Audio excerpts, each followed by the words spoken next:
Assalamualaikum warahmatullahi wabarakatuh. Bertemu lagi dengan Pak San di channel Sanjaya Kumbar Official. Hari ini Pak San akan membahas terkait dengan 3 ego yang harus dihindari oleh kita selaku orang tua dalam mendidik anak.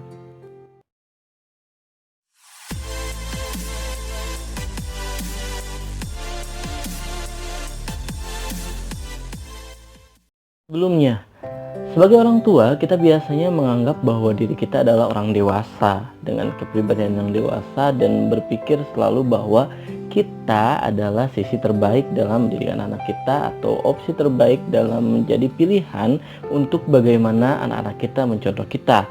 Dari itu, kita pun memaksakan kehendak untuk selalu menjadi seorang yang benar di hadapan anak-anak kita.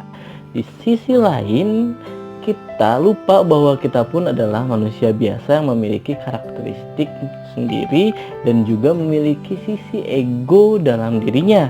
Di sini kita akan membahas bagaimana perilaku-perilaku yang terkait dengan egoistik dari sisi kedewasaan orang tua yang masih sering menuntut untuk anak-anak kita cenderung menjadi pribadi-pribadi yang bahkan tidak sesuai dengan apa yang kita harapkan dan juga tidak sesuai dengan apa yang anak-anak kita inginkan dalam kehidupannya.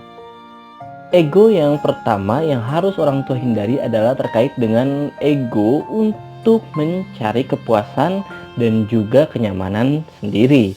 Di sini orang tua seringkali merasa bahwa anaknya sebagai pengganggu dan di sisi lain dia pun tidak menyamakan standar kepada anak-anaknya terkait dengan bagaimana anak berperilaku dan seperti apa kenyamanan yang mereka butuhkan. Jika orang tua tidak suka bising, bisa jadi sebaliknya anak-anak saat itu tidak suka sekali suasana yang hening. Di saat itu juga kita sering memaksakan standar kita sebagai orang tua kepada anak-anak. Contohnya seperti ada orang tua yang merasa terganggu oleh anaknya saat anaknya memainkan benda-benda yang ada di sekitarnya. Saat itu juga anak-anak akan merasa terganggu juga sebenarnya oleh orang tua atas egonya untuk mendapatkan kenyamanan. Di situ kembali orang tua pun harus menekan egonya untuk tidak selalu melarang atau tidak selalu membatasi hak-hak anak untuk melakukan aktivitas yang mereka anggap nyaman selagi itu tidak membahayakan dan tidak mengganggu. Nah, berkaitan juga dengan yang tadi, ego yang kedua adalah ego untuk selalu ingin menyelesaikan masalah anak secara cepat tentunya. Di sini orang tua yang tidak terlalu memiliki kapasitas kesabaran biasanya cenderung untuk mengambil alih segala masalah yang ada di hadapan anak mereka. Contohnya, lama sekali sih, sini sama ibu dibantu, sini sama ayah dibantu gitu. Lama sekali sih kamu, dasar lelet gitu. Dan akhirnya segala hal terkait dengan proses-proses yang harusnya dijalani oleh anak sebagai suatu proses juga pembelajaran untuk mereka dan juga akan menghasilkan pengalaman yang baik, justru kita ambil alih dan tidak menghasilkan banyak hal untuk anak-anak kita. Itu adalah sisi ego orang tua untuk menyelesaikan masalah secara cepat dan tidak sabar menerima proses anak. Dari itu sebagai orang tua, lakukanlah banyak hal terkait dengan tipe-tipe kecenderungan untuk kita menunggu bagaimana anak kita menyelesaikan masalah, menunggu anak kita berpikir untuk mencari jalan keluar dari setiap hal atau halangan juga rintangan yang mereka hadapi. Di sini kembali orang tua pun tidak harus menjadi seseorang yang cenderung reaktif dalam segala kasus yang terjadi di anak kita. Berikan kapasitas untuk mereka menyelesaikan sendiri dan berikan juga waktu untuk mereka dapat berpikir dan juga bertindak sesuai dengan apa yang saat itu mereka pikirkan. Dan saatnya orang tua untuk tergerak di akhir untuk memberikan evaluasi dan juga perbaikan kepada apa yang telah anak-anak kita lakukan setelahnya. Dan ego yang harus dihindari yang terakhir oleh orang tua adalah ego untuk menyalahkan anak kita dan menganggap anak kita adalah sumber dari segala masalah.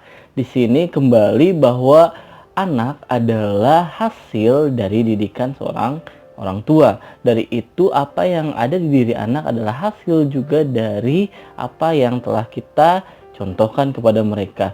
Contoh dari beberapa kasus bahwa ada orang tua yang mengeluhkan terkait dengan anaknya yang pemarah. Dia datang ke gurunya dengan cara marah-marah. Di situ pun kita bisa lihat bahwa anak-anak telah meniru dengan baik di situ dan berproses dengan baik juga dalam sisi negatif untuk mereka mencontoh orang tuanya yang sering marah-marah. Contoh juga saat orang tua bilang bahwa bisa nggak sih kamu nggak teriak-teriak gitu. Di situ pun orang tua dengan berteriak sudah menjadikan langsung contoh kepada anak-anaknya bahwa seperti itulah nada bicara yang baik. Baik, sekian video dari Fasan untuk kali ini. Untuk ego sendiri cenderung bahwa setiap orang memiliki skill tersendiri untuk mengelolanya. Jadi sebagai orang tua pun kita harus tetap berlatih dan juga belajar bagaimana cara mengelola ego dan emosi dari diri kita sendiri. Dari itu, jaga anak-anak kita dari egoistik kita selaku orang tua dan berikan juga kenyamanan untuk mereka, berikan kapasitas mereka menyelesaikan masalah dan juga tidak selalu menyalahkan segala hal yang terjadi sebagai suatu pembelajaran dari apa yang kita harapkan terjadi pada anak-anak kita sebagai bentuk pengalaman untuk mereka ke depannya menjadi pribadi yang lebih baik.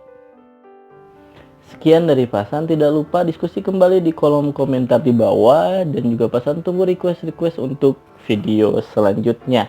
Tema-tema yang masih banyak kita bisa pelajari lagi dan bisa share bersama untuk kita jadikan modal untuk menjalani kehidupan dan juga modal untuk kita menjalankan amanah dalam mendidik anak-anak kita.